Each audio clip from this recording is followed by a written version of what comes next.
네, 오늘은 율법과 복음 두 번째 시간을 좀 가지려고 합니다. 원래 지난번에 율법과 복음에 대해서 좀 살펴보았는데 꽤 시간이 많이 흘렀어요.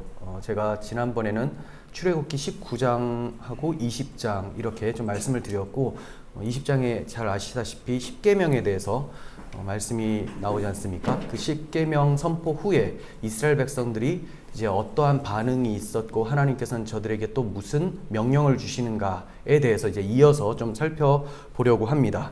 그래서 오늘 제목을 복음에 다른 것을 더하지 말라라고 정했습니다. 그리고 제단에 관한 법이라고 구체적인 이제 제목을 적었습니다. 자, 보시면 본문인데 함께 좀 봉독하도록 하겠습니다. 시작. 여호와께서 모세에게 이르시되 너는 이스라엘 자손에게 이같이 이르라. 내가 하늘로부터 너희에게 말하는 것을 너희 스스로 보았으니 너희는 나를 위해서 은으로나 금으로나 너희를 위하여 신상을 만들지 말고 내게 토단을 쌓고 그 위에 내 양과 소로 내 번제와 화목제를 드리라. 내가 내 이름을 기념하게 하는 모든 곳에서 내게 임하여 복을 주리라. 내가 내게 돌로 제단을 쌓거든 다름은 돌로 쌓지 말라. 정으로 그것을 쪼면 부정하게 함이니라. 너는 층계로 내 제단에 오르지 말라. 내 하체가 그 위에 들어가 함이니라. 아멘. 네, 오늘 이 말씀은 10계명 선포 후에 이스라엘 백성들이 두려워 떠는 가운데 하나님께서 주셨던 말씀입니다. 이 말씀 앞에 어떠한 배경이 있었는지를 좀 다시 한번 상기하고 본문으로 넘어가고자 합니다. 이스라엘 백성들이 이렇게 시내산 앞에 섰습니다. 그런데 영광이 가득하고 하나님의 위엄과 또 그 위엄을 나타내는 우레와 번개가 나타나기 시작했습니다. 이스라엘 백성들이 굉장히 두려워했습니다. 자, 그 이유는 하나님께서 10계명을 말씀하셨기 때문입니다. 10계명은 거룩하신 하나님의 의와 그 영광이 어떠한지, 그 거룩함이 어떠한지를 문자적으로 표현한 것이죠. 그래서 우리가 10계명을 대할 때 그냥 문자적으로 조문으로 내가 이거 지켜 행하면 거룩하게 된다라고 생각을 하면 율법주의에 빠지게 되는 것이고, 이 율법 10계명의 본질인 하나님의 의와 거룩, 즉 예수 그리스도의 거룩함을 바라보게 하고 그분의 거룩함을 입어야 되겠다라면서 은혜를 간구한다면 이 10계명은 우리 마음판에 새겨져서 이제 새 계명의 삶을 살아가게 된다라고 말씀을 드렸습니다. 하지만 이스라엘 백성들은 이 하나님의 뜻을 모르고 10계명이 선포되어질 때 마치 자기들이 행하여 구원을 얻거나 또는 구원을 유지할 수 있다고 생각했습니다. 그러자 그들에게 하나님의 의가 얼마나 놀라운지가 선포되어지는 것이 번개와 우레와 나팔 소리, 산에 연기가 가득하는 것으로 이제 보여지고 있습니다. 그러니까 거룩하신 하나님 앞에 계명 준행으로 서보려고 한다면 심판밖에 없다라는 것을 보여주시는 거죠. 자, 그래서 그들이 볼 때 멀리 서서 이제 떨게 됩니다. 멀리 서서 이미 저들은 하나님께서 명령하신 대로 우리가 다 행하겠습니다라고 출애굽기 19장 5절에서 8절로 말씀한 바가 있습니다. 그런데 왜 저들이 이렇게 두려워 떨겠습니까? 자, 이것이 율법 조문에 입각해서 이거 행하면 거룩해진다라고 착각을 하고 있었던 것이죠. 마치 에덴 동산에서 아담과 하와가 범죄한 후에 무화과 나무 잎으로 치마를 엮어 만들고 자신들의 수치를 가려보고자 했습니다. 그것이 가려질 줄 알았는데 막상 하나님께서 아담아 네가 어디 있느냐라고 부르실 때 그들이 두려워서 숨게 됩니다. 자, 이러한 모습과 마찬가지였어요. 율법의 행위로서는 의롭다 할 육체가 없다라는 것이 이 시내산에서 폭로가 되고 있는 것을 우리는 보게 됩니다. 자, 이렇게 저들이 아무리 준행하겠다고 했지만 결국은 하나님의 말씀은 경계가 쳐지게 되죠. 산에 경계를 정하여 침범하면 죽임당한다고 전해라. 네. 자기 의로 나오는 것은 죽음밖에 없습니다. 마치 에덴 동편에 하나님께서 아담과 하와를 내쫓으시고 두루도는 불칼로 그룹들이 지키게 만들었는데 이것을 예수 그리스도라는 그 하나님의 의로 들어가지 않고 자기 의로 들어오게 되면 반드시 죽게 된다는 것을 보여주신 것이죠. 이러한 모습이 또 성막을 통해서 보여졌습니다. 성막. 자, 성막이 에덴 동산의 모형이면서 또 시내산의 모형이기도 합니다. 그런데 좀 다른 점은 에덴 동산의 그 첫 번째 타락하기 전에 에덴 동산과는 좀 다른 점이 경계가 있다는 거죠. 시내산도 하나님이 임하신 성산이라고 할 수 있지만 거기에 경계가 있었습니다. 그래서 이스라엘 백성들이 시내산 정상으로 올라가지 못하고 밑에서 백성들이 이렇게 있었던 것처럼, 그리고 모세가 있고 그리고 하나님이 있었습니다. 마찬가지로 성막 뜰이 있고 이 뜰을 지나 성소에 들어갈 수가 있고 성소를 지나 지성소에 들어갈 수가 있습니다. 하지만 들어가는 가운데는 막힌 담이 있습니다. 장벽이 있어요. 휘장이 있죠. 자, 이것을 뚫고 가기 위해서는 반드시 죽음이 있어야 되는데 그 죽음을 누군가 대신하지 않으면 하나님을 배울 수가 없습니다. 뚫긴 뚫었는데 그 자리에서 죽어버리죠. 그러므로 반드시 하나님께서 열어주셔야지만, 어떤 희생 제물로 열어주셔야지만 우리는 하나님을 만날 수가 있다. 시내산 정상도 마찬가지라는 거예요. 모세라는 중보자들을 통해서 하나님 앞으로 나아가지만 결국은 모세는 예수 그리스도의 예표적인 존재로 지금 자기의 사역을 감당하는 것이죠. 자, 그래서 이렇게 위엄이 있으신 하나님의 그 계명이 선포되고 하나님의 엄위하심이 나타나자 저들이 말을 합니다. 모세, 당신이 우리에게 말씀하소서 우리가 듣겠습니다.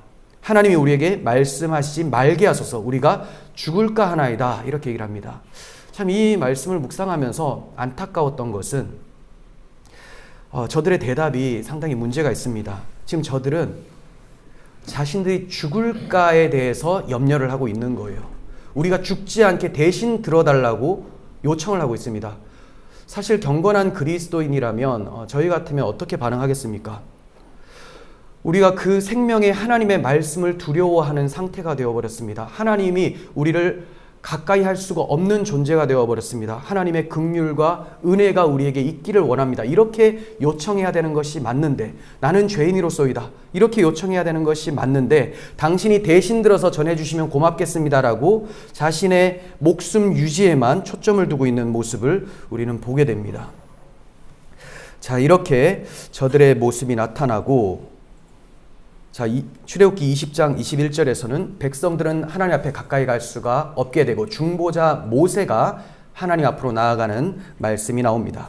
백성은 멀리 서 있고 모세는 하나님이 계신 흑암으로 가까이 갔다. 흑암으로. 자, 이 말씀도 저는 무심하게 보지 않았습니다. 모세가 하나님 앞에 대신 나아간다. 그래, 중보자니까 그럴 수 있지. 그런데 왜 굳이 흑암이라고 표현을 하고 있는가? 중보자 모세가 왜 흑암으로 가야 되는가? 출애굽 당시의 흑암은 하나님의 진노를 나타낸 것으로 사용이 되었습니다. 그런데 애굽 백성들이 아니라 지금은 하나님의 백성인 자들에게 흑암이 드려지고 있는 거예요. 왜냐하면 19장 8절에서 명령대로 다 행하겠나이다 라고 저들은 자신했는데 모세를 통해서 하나님께서 계명을 선포하시고 그 계명에 비추어 보니 저들이 흑암 상태에 들어가야 마땅하다라는 것을 하나님께서 보여주고 계시는 것이죠. 그 위험 앞에 저들은 감히 들어갈 수가 없었습니다. 그런데 대신 중보자 모세가 하나님이 계신 그 흑암으로 들어가고 있는 것이죠. 자, 이러한 모습은 출애굽 당시에 홍해 앞에서 벌벌 떨고 있었던 자들에게 너희는 두려워하지 말고 가만히 서서 여호와께서 오늘 너희를 위하여 행하시는 구원을 보라라는 말씀을 떠올리게 합니다. 저들은 홍해를 건너갈 수 없었지만 하나님의 능력으로 유월절 어린 양의 피의 권능으로 휘장과 같은 홍해가 찢어짐으로 저들이 나아갈 수가 있게 되었습니다. 이와 같이 이제 중보자 모세, 예수 그리스도를 예표하는 모세가 흑암으로 들어간 것은 그를 통하여 이제 우리 주 예수 그리스도께서, 공의로운 해같이 빛나시는 예수 그리스도께서 십자가 위에서 흑암이 드리워지고 자신은 빛을 잃고 우리를 대신하여 영광의 나라로 인도하여 주실 것에 대한 예표라고 저는 보고 있습니다. 자, 그래서 시내산 계명의 전달자 모세는 계명이 선포되고 백성에게 두려움이 임하게 되고 백성을 대신하여 흑암으로 들어가게 되는 중보자의 모습을 나타내고 있죠. 자, 이 중보자의 대속으로 하나님 앞에 나아갈 수 있음을 지금 희미하게 보여주고 있는 거예요. 제가 왜 희미하게라고 말씀드렸냐면 조금 더 뒤로 가면 자세하게 이제 나타나게 됩니다. 자, 이러한 모습은 시내산 계명의 실체이신 예수 그리스도를 나타내고 있죠. 거룩한 계명의 실체로 오신 그리스도. 우리는 그리스도의 도덕성, 의로움을 통해서 예수님이 바로 십계명이 예수님을 나타내는 문자적인 표현이었구나를 인식하게 됩니다. 예수님이 십계명을 지켜서 의를 얻는 게 아니라 그분이 의로우신 분이심을 구약시대의 계명을 통해 나타내셨구나. 예수님이 살아가시면서 자신이 십계명이 가리키고 있었던 본체이심을 나타내는 삶이셨구나. 이것을 우리는 알게 되죠. 자, 그리고 모든 인간이 진노 아래 죄인임을 이제 가르쳐 주시고, 예수님께서 사역을 하시면서 너희는 나를 믿어야 된다. 나로 말미암지 않고는 아버지께로 올 자가 없다라고 말씀하시면서 다 죄 아래 가두어 버립니다. 그러니까 사람들이 예수님이 너무 못마땅한 거예요. 저 사람만 없으면 지금까지 내가 공덕 쌓은 것, 율법 지킨 거 하나님 앞에서 받아들여질 것 같은데 저 사람이 나를 정죄해야 하고 자기를 믿으라고 하니 이제 꼴보기가 싫은 거죠. 이와 같이 예수님은 계명의 실체로 오신 분이기 때문에 그 계명 앞에서 모두가 죄인으로 폭로당하게 되죠. 자, 그리고 죄인을 위해 대신 십자가 제단에서 속죄를 이루시게 됩니다. 자, 이 공로로 인해서 하나님 아버지께 나아갈 수 있도록 문을 열어주시고 구원 사역을 완성하신 분이십니다. 자, 그래서 22절부터 오늘 살펴볼 말씀 22절부터 제단 제사에 대한 법이 나오게 되는 거예요. 그러니까 중보자 모세가 흑암으로 들어간 이유에 대해서 좀 더 구체적으로 설명하는 것이 22절부터 나타난 제단법. 어떻게 제사를 드려야 되고 이 제단은 토단으로 쌓되 다듬지 않은 돌로 만들어야 되고 이러한 것들로 그리스도의 대속 사역을 보여주고 있는 것이죠. 자, 22절 여호와께서 모세에게 이르시되 너는 이스라엘 자손에게 이같이 이르라. 내가 하늘로부터 너희에게 말하는 것을 너희 스스로 보았으니. 자, 하나님의 이 위험스러운 그 엄위하신 말씀이 선포되고 저들은 다 공포에 떨게 되고 하나님밖에 없구나라는 그것을 저들이 알게 되었습니다. 그러니 너희가 보았으니 너희는 나를 비겨서 은으로나 금으로나 너희를 위하여 신상을 만들지 말라라고 하십니다. 타락한 인간들은 하나님까지도 자신의 손이나 눈이나 입술로 딱 말을 할 수 있도록 손에 잡을 수 있도록 포착할 수 있도록 만들어내려고 하는 아주 악한 습관을 가지고 있습니다.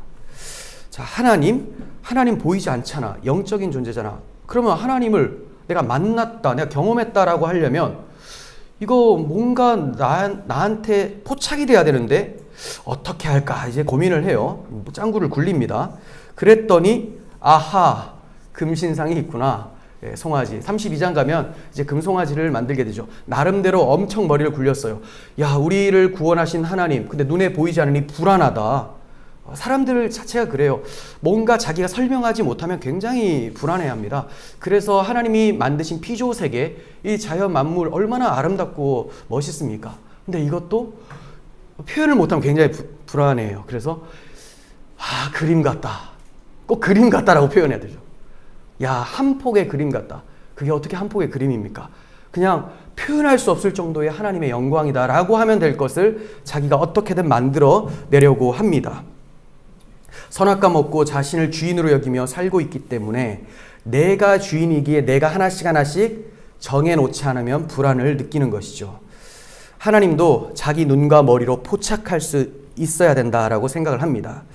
사실 이러한 것을 통해서 자신의 욕망을 실현하려는 것이죠. 그래서 너희를 위하여 신상을 만들지 말라. 하나님은 하나님 자신을 위하여 존재하시고 우리 피조물은 하나님의 영광을 위하여, 이름을 위하여 존재하는 것인데 타락한 인간들의 특징은 자기를 위하여 무언가를 만들죠. 그리고 거기에 의미를 부여하고 비록 그것을 신이라고 부르지만 그 신이 나의 욕망을 채워줄 것으로 생각하면서 기대를 합니다. 자, 그러면 오늘날 우리에게 이런 금송아지는 어떤 것들이 있을까요? 자기 욕망을 한눈에 한 손에 담을 수 있는 신상은 돈. 야, 이 돈만 있으면 나는 떵떵거리면서 높은 지위를 갖고 사람들을 불릴 수 있겠다. 안전하다. 저 돈으로 마음껏 할 수 있으니까. 부동산, 내 집 갖기 이런 거 굉장히 중요하게 여기죠. 중요하지 않다는 게 아닙니다. 내 집 있으면 얼마나 좋겠습니까? 하지만 그것이 없어도 그리스도와 함께하는 그 하루하루가 다른 곳에서의 첫날보다 나은즉이라고 우리가 시편 84편에 고백을 할 수 있어야 되는데, 사실 시편은 그렇게 낭독을 하면서 우리의 신앙은 정말로 그러한지 돌아보게 됩니다. 또 외제차, 차 하나 바꿨다 하면서 그 차를 대놓고 자랑하기는 좀 어려우니 좀 아니야 하면서 이제 따라오지 마 하고 은근슬쩍 보여주려고 하는 이런 의도까지도 우리는 아주 치밀하게 가지고 있죠. 알게 모르게 그걸 장착하고 있는 그런 저희들의 모습입니다. 자, 그리고 성경 통독 횟수. 자, 성경 통독 너무 귀하죠. 하나님 말씀을 사모해서 너무 좋아서 많이 읽었더니 횟수가 많아졌다. 이건 괜찮죠. 그런데 내가 이만큼 했다. 여러분들이 이렇게 하지 않았기 때문에 그렇다. 다 율법주의며 뭔가 자기의 공로를 쌓고 있는 이것으로 안정감을 누리려고 하는 시도가 됩니다. 30일 새벽기도. 사실 365일 새벽기도 하는 사람들도 있어서 30일 새벽기도를 뭐 어디다가 갖다 붙일까 싶기도 합니다. 40일 금식기도 이런 걸로도 이제 좀 말을 할 수가 있겠죠. 그래서 뭐 예전에 어떤 명화를 봤는데 40일 금식기도 4번 뭐 이렇게, 그리고 뭐 몇 번 이렇게 공로를 쫙 써놓은 어떤 목사님의 명화를 보았습니다. 그런 것이 저는 금송아지를 만들고 있는 것이다. 이것으로 예수 그리스도를 의지하는 것이 아니라 자기 의를 의지하는 것이다 라고 좀 생각을 하게 되었습니다. 또 1000번째 헌금. 우리가 하나님 앞에 하나님의 것이 되었으니, 그리스도의 피로 주님의 것이 되었으니 나의 생명을 드려도 아깝지 않습니다. 그런 마음으로 날마다 헌금하며 모든 걸 다 드려도 주님께 영광, 이런 식으로 하면 뭐 1000번째 괜찮습니다. 근데 문제는 그런 의미가 아니고 또 번제라는 표현이죠. 무슨 번제입니까? 예수님께서 모든 속죄 제사를 다 십자가에서 이루셨는데 1000번제라고 하는 것, 그리고 1000이라고 했을 때 솔로몬을 좀 흉내내는 건데, 그렇게 하면 하나님께서 복을 주신 것처럼 복받기 위해서 이런 걸 한다면 이것도 우상숭배가 되어지는 것입니다.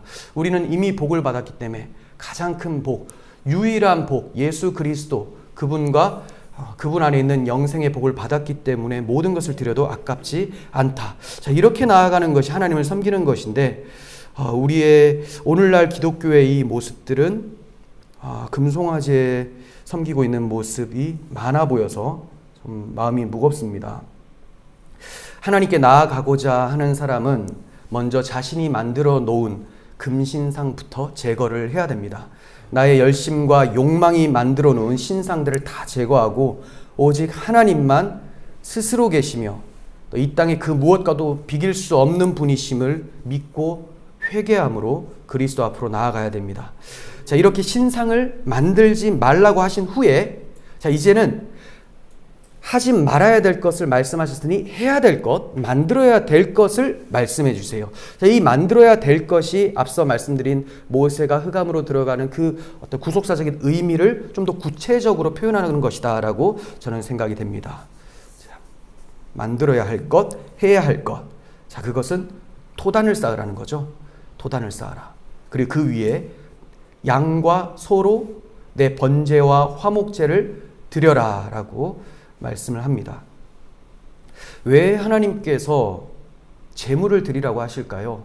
하나님이 양과 소고기를 좋아하십니까? 이사야서 마지막 부분에서는 그렇게 드리는 것은 우상에게 바치는 제물과 같다라고 말씀을 하셨어요. 그럼 하나님께서 어찌하여 우리에게 제사 제물을 드리라고 말씀하십니까?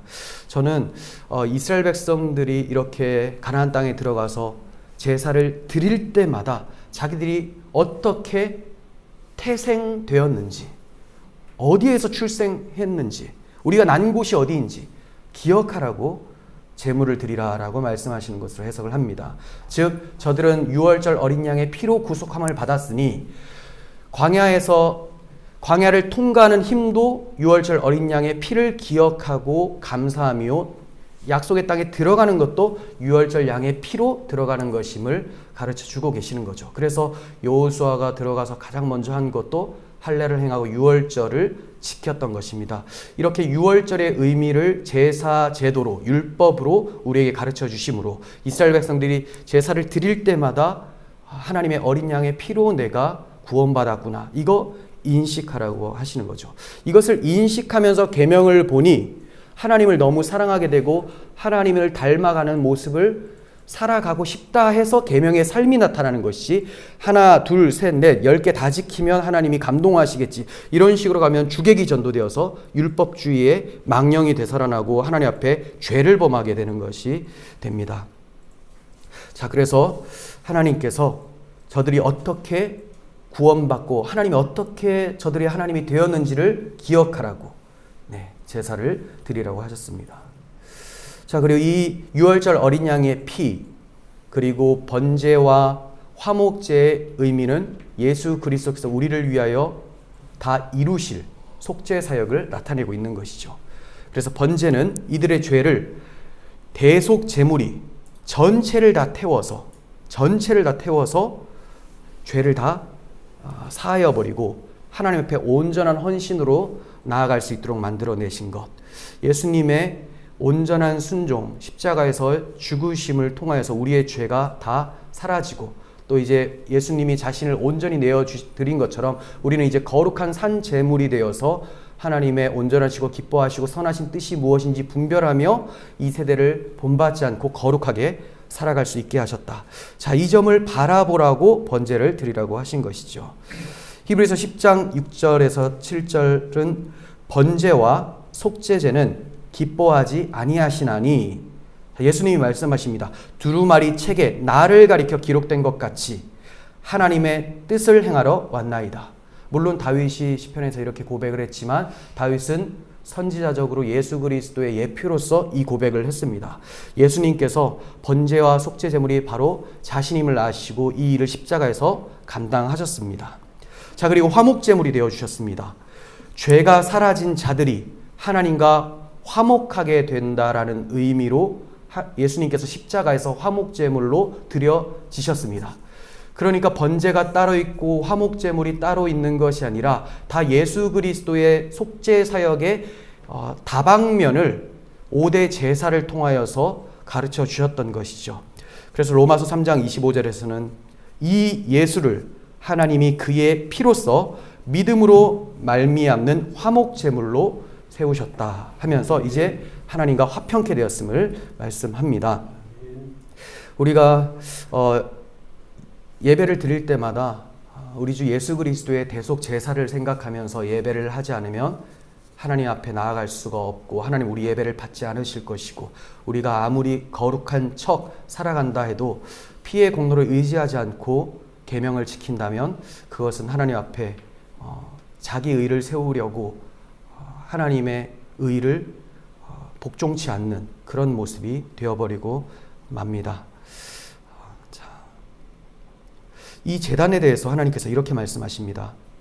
내가 내 이름을 기념하게 하는 모든 곳에서 내게 임하여 복을 주리라. 내가 내 이름을 기념하게 하는 모든 곳, 큰 지형으로 얘기를 하자면 예루살렘이고요. 또 성경에서는 여러 차례 성전이라고 얘기를 하시죠. 그래서 솔로몬도 성전 완공을 하면서 주의 이름이 뭐라고 하죠? 그 주의 이름이 있겠다고 하신 곳. 그래서 성전, 또 주님께서도 성전 예루살렘을 내 이름을 두겠다라고 말씀하셨습니다. 그런데 성전이 성전 되려면 언약궤가 있어야 되겠죠. 그 언약을 나타내는 것이 바로 제사 제단입니다. 그래서 제사 제단을 통해서 하나님의 그 언약은 예수 그리스도의 대속으로 인하여서 하나님과 합평케 되는 그 언약 체결이죠. 자, 이것을 기억하는 자에게 하나님의 이름을 두시고 그곳에 임하여 복을 주시겠다라고 말씀하고 계시는 것이죠. 그래서 이 제단이 있고 양을 잡아서 하나님 앞에 향기로운 향으로 드립니다. 자, 이것은 이스라엘 백성들이 제사를 드릴 때마다 하나님의 약속을 의지합니다. 유월절 어린 양의 피를 의지합니다. 우리에게는 제가 복음을 의지합니다. 자, 이런 고백이 되어지죠. 복음을 의지한다라는 것은 이제 나의 이름을 위해서 살지 않고 오직 하나님의 이름을 위해서 살겠다라는 고백이 되어집니다. 그래서 모든 그리스도인들은 자기 이름 내기 위하여 혈안이 되어 있는 자들이 아니라 예수 그리스도 안에서 내 이름을 새롭게 찾았다. 그리스도의 이름만 높아지면 나도 그 안에서 영광을 받는 것이다 라고 고백하는 자들이 되었습니다. 고린도후서 5장 15절 보시면 그가 모든 사람을 대신하여 죽으심은 살아있는 자들로 하여금 다시는 그들 자신을 위하여 살지 않고 오직 그들을 대신하여 죽었다가 다시 살아나신 이를 위하여 살게 하려 함이라. 네, 주님이 우리를 위해 대신 죽으심은 우리 좋은 곳에 보내주시려고 그렇게 표현한다면 너무 부족하죠. 이제는 타락한 아담의 후손처럼 자기 영광을 위해서 사는 자가 아니라 우리 주님의 영광을 위해서 살게 하셨다. 그래서 계명의 거룩함이 나타나는 삶을 살아가기 위한 것도 무언가를 받기 위해서가 아니라 이미 구원받고 복을 받았으니 주님 닮아가는 삶을 살아야 마땅하다는 것을 알고 우리는 그렇게 행하고 있습니다. 우리 중에 누구든지 자기를 위하여 사는 자가 없고 자기를 위하여 죽는 자도 없도다. 저는 이 로마서 14장의 말씀을 보면서 참 바울이 바라보고 있는 사람들이 경건한 사람이었구나 이렇게 생각이 됩니다. 확신하면서 얘기를 하죠. 우리 중에 저도 그렇고 여러분들도요. 또 저도 지금 우리 목사님들과 함께 하고 있지만 우리 중에 누구든지 나를 위해서 사는 사람이 어디 있습니까? 자기를 위해 죽는 자도 없다. 자, 우리는 자신 있게 이렇게 얘기를 하게 됩니다. 우리가 살아도 주를 위하여 살고 죽어도 주를 위하여 죽나니 그러므로 사나 죽으나 주의 것이로다. 네, 주님의 것을 삽니다. 이렇게 복음을 의지하며 하나님의 이름만을 위해 사는 사람, 나의 이름은 십자가에 못 박아서 다 삭제되어지고 십자가에서 죽으시고 부활하신 그분과 연합되어 그리스도의 이름으로 사는 그 사람, 그 이름만 영광 돌리는 그 사람에게 주님이 임하십니다. 그 사람이 바로 성전이신 주님과 연합되어 그들도 성령의 전이 되어서 성령이 전이 되신 그 교회 가운데 하나님이 임하시겠다라고 말씀하십니다. 하나님이 임하시면 복이죠. 하나님이 임하셔서 무언가 다른 것을 주시겠다 이런 걸 생각하시기보다는 하나님의 임재 자체가 복입니다. 하나님 앞에서 추방당하여서 하나님을 만날 수 없는 자들이 그리스도의 보혈로 두루도는 그룹의 그 불칼을 다 헤쳐버리고 다시 새 에덴에 들어가서 하나님과 교제할 수 있는 즐거움, 이것보다 더 큰 복이 어디 있겠습니까? 자, 그래서 출애굽기 20장 20절에서는 이 복에 대해서 이렇게 말씀합니다. 두려워하지 말라. 하나님이 내게 임하심은 너를 시험하고 너희로 경외하며 범죄하지 않게 하려 하심이라. 하나님이 임하시는 것이 복이라고 했는데 하나님이 우리를 시험하고 경외하도록 하고 범죄하지 않도록 하신다라고 하십니다. 이게 복입니다. 하나님을 경외할 수 있는 것. 이전에는 두려운 것은 세상이 두려웠고 자기 이름을 위해서 세상의 어떠한 것에도 굴복하면서 그렇게 살았던 사람들이 이제 세상이 우리를 향해서 이렇게 얘기를 하죠. 세상이 감당하지 못하는 놈들이다. 네, 그리스도의 대속으로 새 피조물이 되었기 때문에 이제 하나님을 경외하고 범죄하지 않으며 영광 돌리며 살 수 있게 되었습니다. 이 점을 기억하라고 하나님께서는 제사 드리며 제단을 만들라고 말씀하고 계셨죠. 25절. 자, 그러면 이 제단을 만들 때 어떻게 만들어야 되느냐? 돌로 제단을 쌓거든. 그러니까 앞에서는 토단이라고 했는데 흙으로 먼저 만들고 주위에 외벽을 돌들로 딱 붙여가지고 단단하게 이제 세우는 것을 얘기를 합니다. 제단을 쌓거든 다듬은 돌로 쌓지 말라. 좀 특이한 표현이죠. 내 정으로 그것을 쪼면 부정하게 함이라. 네. 하나님께서 이렇게 토단으로 돌로 만들라고 하시는데 이 위에 번제와 화목제가 드려집니다. 그러니 이 제단과 제사 모든 것은 예수 그리스도의 대속을 나타내요. 예수님의 대속은 신인 협력이 아니라 오직 하나님 단독적으로 행하시는 오직 은혜의 산물이죠. 그래서 하나님께서 이 땅에 사람 중에 하나를 택하신 것이 아니라 하나님의 아들을 육신을 입고 보내신 것이고, 또 동정녀 마리아를 통해서 남자 없이 태어나게 하시고, 또 전혀 사람들에게 기대지 않고 오직 하나님만 의존하며 평생을 사시다가 그 다음 오직 예수 그리스도 홀로 십자가에서 담당하심으로 우리의 모든 구원을 이루어 주셨습니다. 자, 이런 십자가 복음에 인간이 감히 무엇을 더하지 못하도록 다듬은 돌로 쌓지 말라라고 말씀을 해주신 것이죠. 정으로 쪼아 다듬은 돌, 그러면 하나님 보실 때 부정케 됩니다. 이건 부정한 것이다. 죄인이 내어놓는 그 어떠한 것도 하나님 앞에서 죽어 마땅한 죄가 됩니다. 아무리 선한 것이라 할지라도 그리스도의 피의 공로 없이 거기에 내가 무엇을 더하겠다라고 하면 그것 때문에 우리는 심판을 받게 됩니다.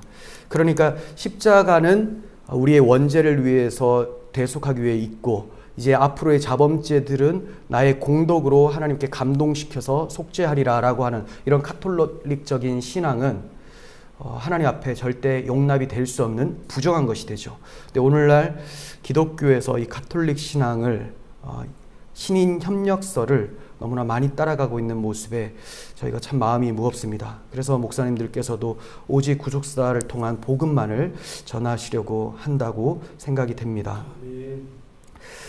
이렇게 오직 은혜, 십자가의 공로만을 외치는 것이 성경의 가르침인데, 기독교라고 이름을 하고 있지만 우리의 그 타락한 습관들은 끊임없이 거기에 뭔가를 대고자 하는 마음이 생긴다는 거예요.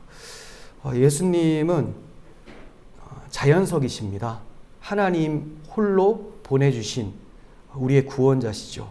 그래서 구원은 오직 하나님이 다 하신다라는 것을 다듬지 않는 돌을 통해서도 보여주시고, 다니엘서 2장에서도 또 손대지 아니한 돌이 나와서 금신상에 발을 쳐서 세상 나라가 멸망하고 오직 주와 그리스도의 나라가 되어서 하나님께 세세토록 영광 돌리는 계시록 11장 15절에 그 말씀을 이제 보여주시기 위해서 이렇게 다듬지 않은 돌이라고 말씀을 하셨는데, 사람들은 이 돌에다가 계속 손을 대려고 해요. 망치질을 하고 정을 대고 해서 그래도 좀 깔끔한 게 낫지 않을까.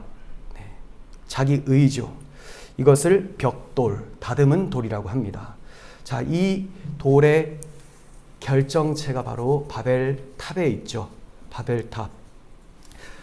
바벨탑은 타락한 아담의 후손들의 위대한 업적입니다. 물론 저들이 볼 때는 위대한 업적이지만 우리 하나님 보실 때는 반역죄라고 보시는 거죠. 저들이 어떻게 얘기를 합니까?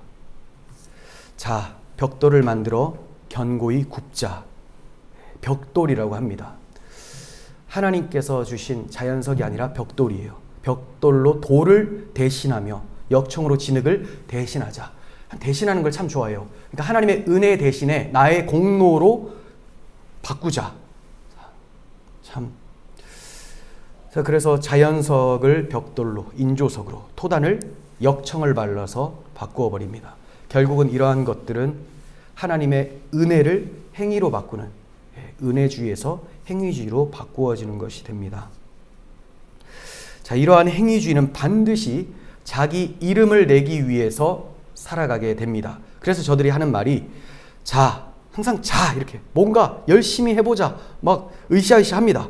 하나님을 반역하는 데 있어서는 세상 나라가 연합을 해요. 자, 성읍과 탑을 건설하여 그 탑 꼭대기를 하늘에 닿게 하여 우리 이름을 내고 온 지면에 흩어짐을 면하자. 참 하나씩 생각해보면 얼마나 반역한 모습인지 보게 됩니다. 성읍과 탑을 건설하여 큰 성읍, 나라를 건설하는 거죠. 그래서 이 바벨탑의 전신이 되어 결국은 바벨론이 되고, 이 바벨론은 계시록에서 세상이라고 말씀하고 있습니다. 자, 저들의 목표가 뭐냐? 하나님께까지 도달을 하겠다. 꼭대기까지 이르겠다. 그래서 고지론이 유행을 하고 있어요. 기독교에서도 예수 그리스도를 믿으면 잘 살고 힘과 권력을 얻어서 높은 자리로 가게 된다. 이게 바벨탑 정신인데 이것을 알지 못하고 행하는 사람들이 참 많습니다. 꼭대기를 하늘에 닿게 하여 우리 이름을 내자. 그리스도인들은 오직 예수 그리스도의 이름을 통하여 하나님께 영광을 돌리게 되는 사람들인데 자기 이름 내기 위해서 혈안이 된 사람들, 적그리스도 세력이라고 할 수 있겠죠. 자, 이런 사람들이 하는 말이 지면에서 흩어짐을 면하자. 분명히 하나님께서는 노아가 제단에서 제사를 드리고 나서 이제 내가 물로 심판하지 않겠다 하셨음에도 불구하고 자기들은 이제 흩어질까봐, 죽임 당할까봐 탑을 높이 쌓아서 하나님 물로 심판해도 여기에 이르지 못할 정도로 해보겠다라고 여기면서 하나님께 반역하고 하나님의 언약을 믿지 않습니다. 참, 이 뒤에 또 이제 나오는 말씀이 하나님이 내려가사, 이런 이제 표현이 나와요. 하나님이 내려가신다. 참, 이거 보면서 저들은 하나님께 올라가려고 했는데 하나님 보실 때는 도대체 언제 올라오냐? 아무것도 아니라는 거죠. 하나님 내려가셔서 흩어버리시는 것을 우리는 보게 됩니다.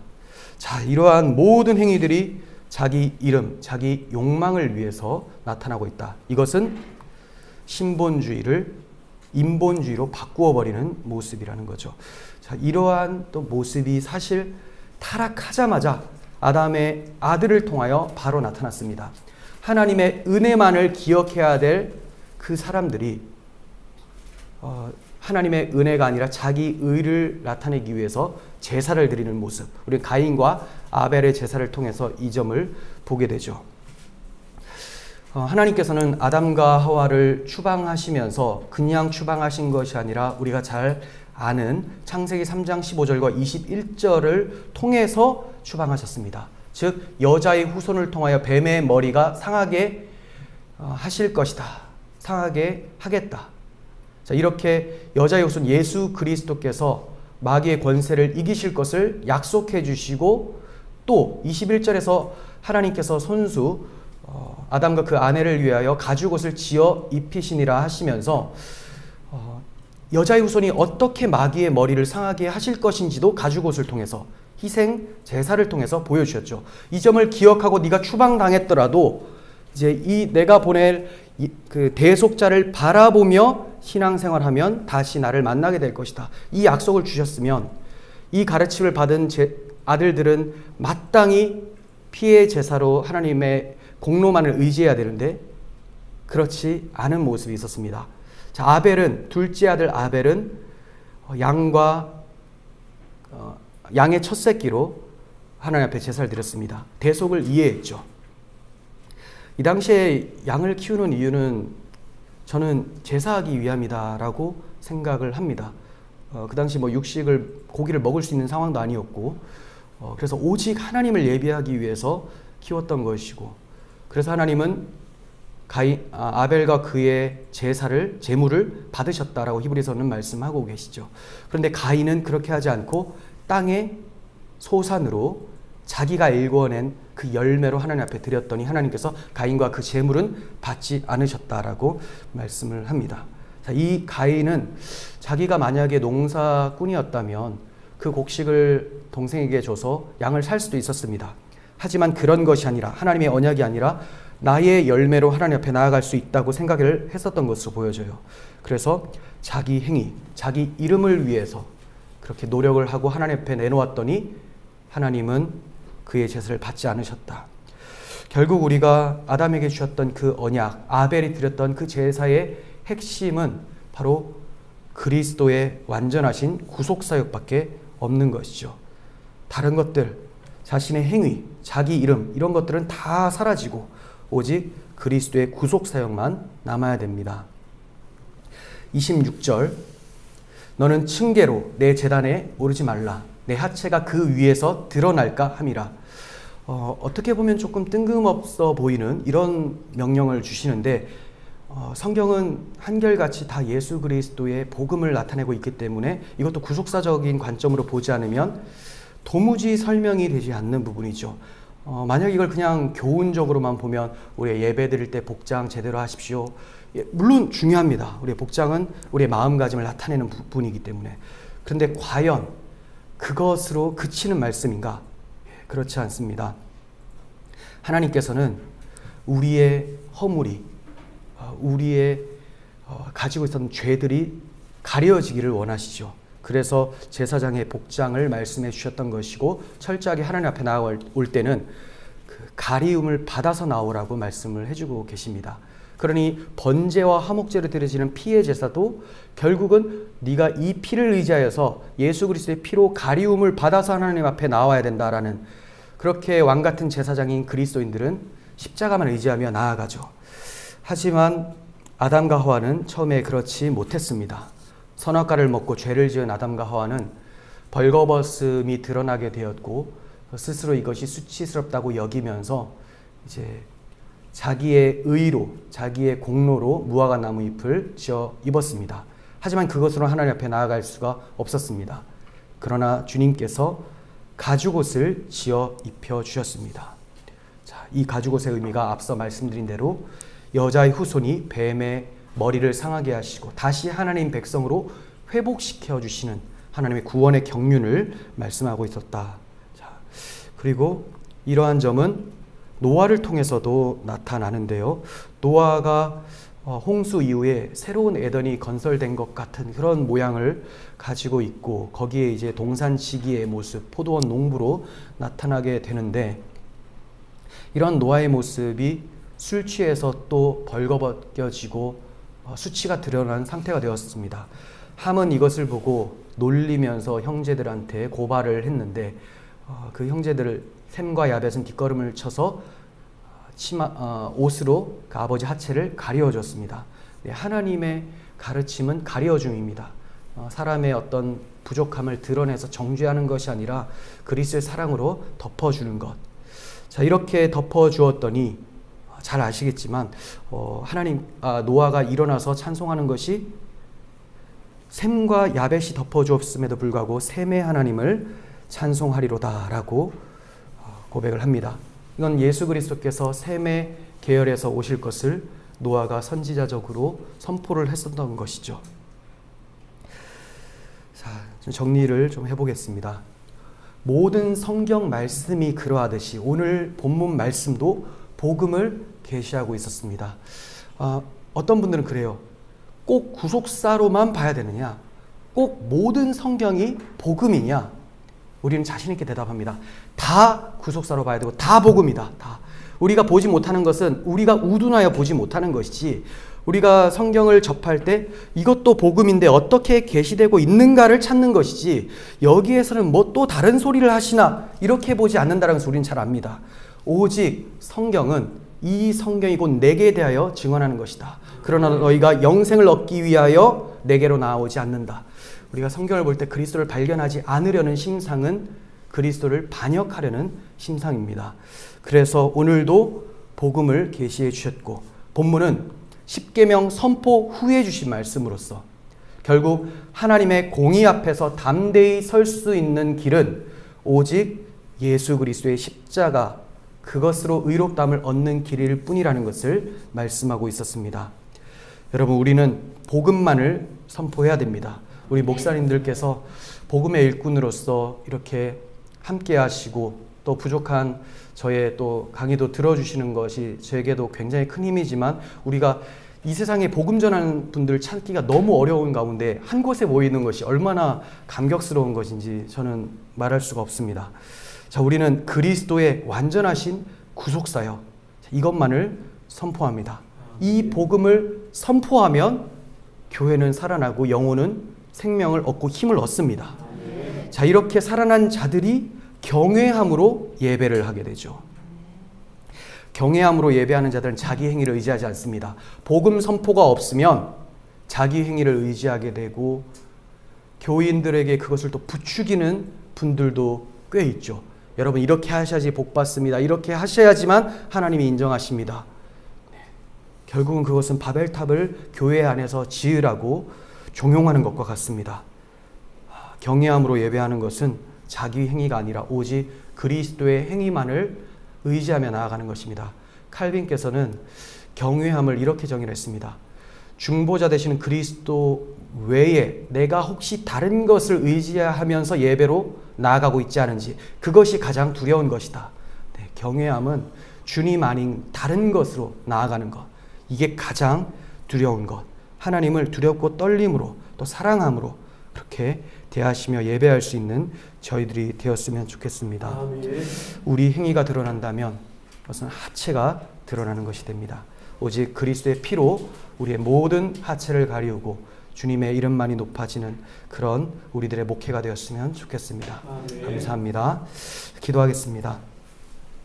좋으신 하나님 아버지, 부족한 종을 통하여 거룩하시고 완전하신 하나님의 말씀을 선포해 주셨습니다.